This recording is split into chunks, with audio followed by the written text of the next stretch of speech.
जळगाव नाक्यावरती भुसावळमध्ये इथे एक पानटपरी आहे. त्या पानटपरीवर साधारण 8:30 वाजेच्या संध्याकाळी 8:30 वाजेच्या दरम्यान 4 इसम आलेले होते. त्यांनी तोंड बांधलेलं होतं. त्याच्यामुळं प्रथमदर्शनी रॉबरीच्या उद्देशानंच ते आलेले आहेत असं दिसत आहे. त्याच्यातल्या एकाने अवैध शस्त्र दाखवून पानटपरीवर त्याच्याकडून काही रक्कम लुटण्याचा प्रयत्न करत असताना त्याच्यातले उल्हास पाटील जे आहेत त्यांनी प्रतिकार केलेला आहे. आणि प्रतिकार करत असताना त्यांनी प्रतिकार केल्यामुळं ते जे हल्लेखोर आहेत ते पळून गेले. पळून जाताना त्यांनी फायर केला होता.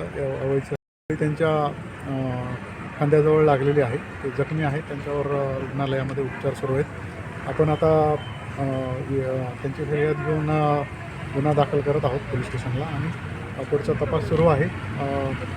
तपासात आपलं जे टीम आहेत स्थानिक गुन्हे शाखेची टीम आणि पोलीस स्टेशन्सच्या 3 टीम आपण तयार केलेल्या आहेत आणि ते वेगवेगळ्या पद्धतीनं आरोपीबद्दल माहिती गोळा करण्याचा प्रयत्न करत आहेत. पर सर काही आरोपी नाव अजून उत्पन्न झालेले नाही, परंतु आपली टीम्स त्याच्या आरोपीच्या मागावर आहेत. लवकरच आरोपीचे डिटेल्स पण आपल्याला मिळतील.